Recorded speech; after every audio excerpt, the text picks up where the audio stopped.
Hello guys, Super Neo here, and I'm back with another lore video regarding Gachaverse.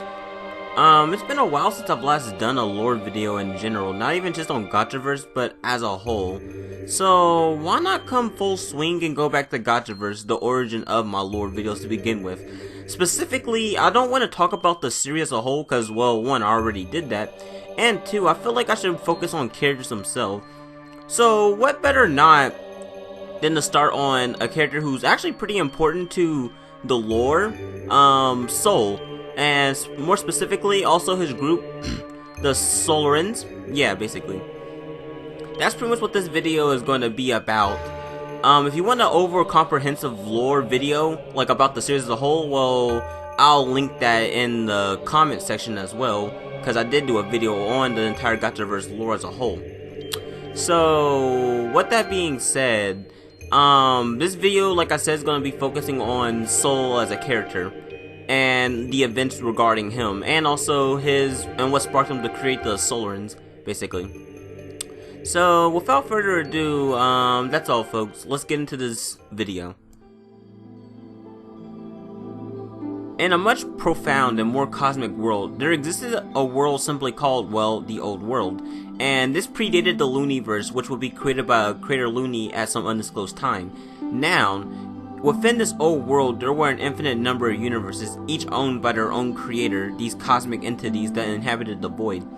Among these universes, there was a nameless sorcerer who had a wife and a kid, his wife being named Aqua and his kid being named Pandora.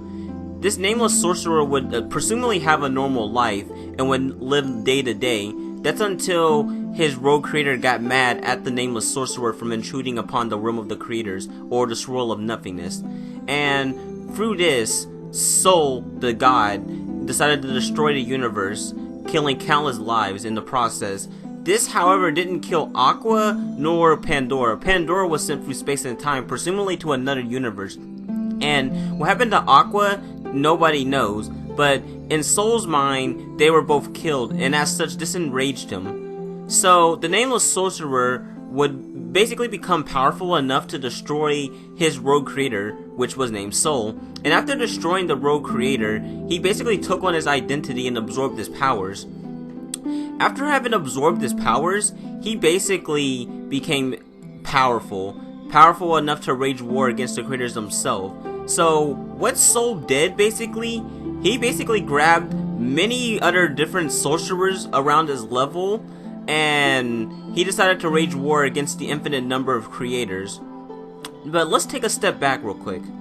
Before then, Sol had to construct a plan to even intrude on the creators to begin with. So, this is where we get introduced to the many things that Sol has, such as his visors, which many people believe are just regular visors, but according to Word of God, these visors are actually allows them to comprehend the creators themselves, who are just information and purely concepts.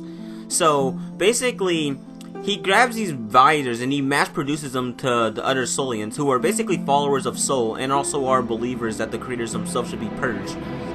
So he mass produces them, and he decides to also teach reality hacking, another art that, while inferior to the creators themselves, has been shown that it can put a dent on them when concentrated in large groups. So after having done this, he basically grabs these rogue warriors, basically, and wages war against the creators themselves. And you'd think that Sol loses, but no, he actually somewhat succeeds and destroys the good majority of creators, with a very slim few being remained. And after having done this, basically, Sol basically feels like he hasn't completed his mission until every single creator has been destroyed. So with that being said, Sol basically goes around killing creators whenever he sees and does. And what this basically did was, this basically caused Sol to have to be sealed. But before he could be sealed, though, he destroyed Genesis, the very first creator, and also arguably the most powerful of the bunch. It depends on which lore you go by, or which interpretation you take from characters. But he destroys Genesis, the very first creator, and this kind of puts a dent in the creator force. However, these nameless creators who each held the elements themselves, they were able to capture Sol and basically seal him into a coffin, and within this coffin is where Sol would lie, or so we thought. The Solarian army would never be as huge as it was when it waged war against the creators. However, the number, while small, is still significant enough to cause damage to the creators themselves, with many creators even extending to the Looniverse itself having been destroyed one by one, with Creator Looney being basically the replacement of Genesis and also the sole creator of the new world itself.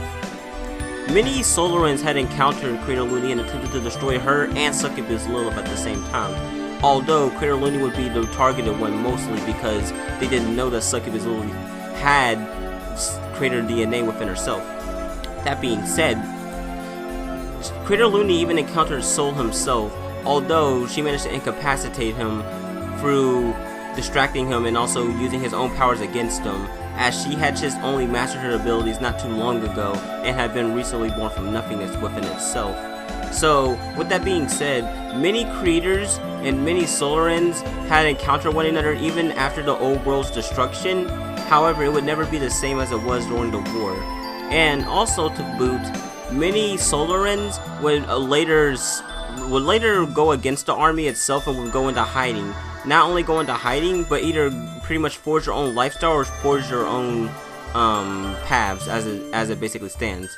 So basically this means that life after Sol's defeat pretty much changed drastically, and while the Solarian movement still resided, it was never as big, and as such, creators would eventually become into being, although still not enough, and Creator Looney being the main one. That's all folks. Super Neo here, and thank you for watching this video about Gachaverse lore, specifically on Sol and the Solarians.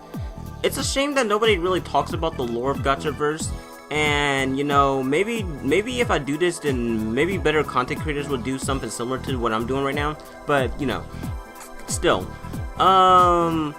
thank you for watching this video. I'm pretty much the only person doing Gachaverse lore nowadays, and I decided I wanted to do one on Sol, like I said, since he's a pretty interesting character and probably one of my favorites from the series. I'll bet not as much as some of the ones that I mentioned in my top 10, which I never posted on a video, but I did post it in my Discord server. Yeah, so yeah, that's all. If you want another Gachaverse lore video, just tell me in the comments and I'll probably make one in the future. Yeah, that's all. Peace out like usual.